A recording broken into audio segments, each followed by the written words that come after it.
Top quality और consistent performance के लिए सिर्फ सिल्वर पंप नाम याद रखना। ರಸಗೊಬ್ಬರದ ಕೊರತೆ ಉಳಿದ ಜಿಲ್ಲೆಗಳಿದ್ದಂತೆ ನಮ್ಮ ಜಿಲ್ಲೆಗಳಲ್ಲೂ ಕೂಡ ಇದೆ. There are two reasons.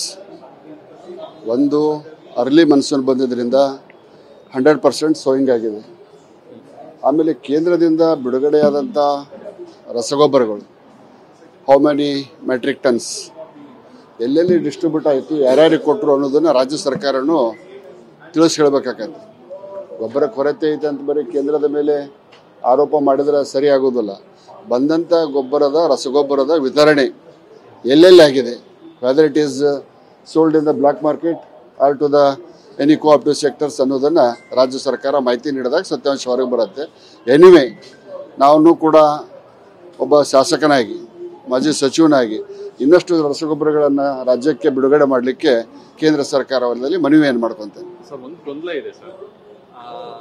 ಕೇಂದ್ರ ಈಗಾಗಲೇ ಕೊಟ್ಟಿದೆ ಅನ್ನುವಂಥ ಮಾಹಿತಿ ಸಿಗ್ತಿದೆ, ರಾಜ್ಯದಲ್ಲಿ ಇನ್ನೂ ಕೊಟ್ಟಿಲ್ಲ ಅನ್ನುವಂಥದ್ದು ಮಾಹಿತಿ. ಸೊ ಹಾಗಾಗಿ ಬಹಳಷ್ಟು ಕನ್ಫ್ಯೂಷನ್ ಆಗ್ತದೆ. ಕೇಂದ್ರ ಕೊಟ್ಟಿದೆ ಅನ್ನೋದಕ್ಕೆ ಡಾಕ್ಯುಮೆಂಟ್ಸ್ ಕೊಡಲಿಕ್ಕೆ ಅವ್ರಿಗೆ ಸಾಧ್ಯ ಇದೆ, ಕೊಡ್ತಾರೆ. ಇವರು ಯಾವುದನ್ನು ಸತ್ಯ ಹೇಳಿದ್ದಾರೆ? ರಾಜ್ಯ ಸರ್ಕಾರದವರು ಯಾವುದನ್ನು ಸತ್ಯ ಹೇಳಿದ್ದಾರೆ? ತಮಗೇನಾದರೂ ಹಣಕಾಸಿನ ತೊಂದರೆ ಆದ ತಕ್ಷಣ ಕೇಂದ್ರಕ್ಕೆ ಬಿಡುಗಡೆ ಮಾಡಿಲ್ಲ, ಕೇಂದ್ರ ಬಿಡುಗಡೆ ಮಾಡಿಲ್ಲ. ಕೇಂದ್ರ ಇವರಿಗೆ ಡಿಸ್ಟ್ರಿಬ್ಯೂಟ್ ಮಾಡ್ಕೊಳಕ್ಕನೇ ಬಿಡುಗಡೆ ಮಾಡತ್ತಾ? ಏನಿದೆ ಡೆವಲಪ್ಮೆಂಟ್ ವರ್ಕ್ಸ್? 2 ವರ್ಷ ಆದಮೇಲೆ ಸಾಕಷ್ಟು ದೂರು ದುಮ್ಮಾನಗಳು ಸುರ್ಜಿವಾಲಾಗೆ ಹೋದ್ಮೇಲೆ ಸುರ್ಜಿವಾಲಾ ಮೀಟಿಂಗ್ ಮಾಡಿಂದ 2 ವರ್ಷದೊಳಗೆ ಅವ್ರ ಸದಸ್ಯರಿಗೆ 50 ಕೋಟಿ ರೂಪಾಯಿಯನ್ನ ಕೊಡುವಂಥ ತೀರ್ಮಾನಕ್ಕೆ ಈ ಸರ್ಕಾರ ಬಂದೈತೆ ಅಂದಮೇಲೆ ನಮ್ಮ ಖಜಾನೆ ತುಂಬೈತೆ ಅಂತಾರ. ಎಲ್ಲಿ ತುಂಬೈತಿ? ಯಾರ ಖಜಾನೆ ತುಂಬೈತಿ?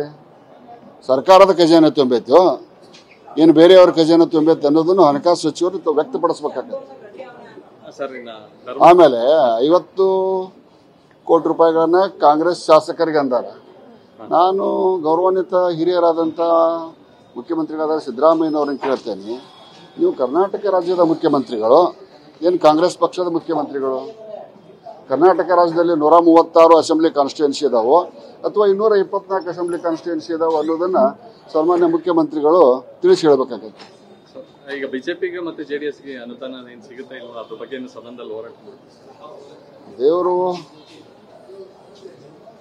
ಎಲ್ಲ ಮತಕ್ಷೇತ್ರಗಳನ್ನು ಸಮಾನ ದೃಷ್ಟಿಯಿಂದ ನೋಡುವಂಥ ಬುದ್ಧಿಯನ್ನು ಹಣಕಾಸು ಸಚಿವರಿಗೆ ಕೊಡಲಿ. ಕಾಂಗ್ರೆಸ್ ಶಾಸಕರಿಗೆ ಬಲಗೈಲಿ ಆಶೀರ್ವಾದ ಮಾಡಿದರೆ ಕನಿಷ್ಠ ಪಕ್ಷ ನಮಗೆ ಎಡಗೈಲಿ ಆದರೂ ಆಶೀರ್ವಾದ ಮಾಡಲಿ.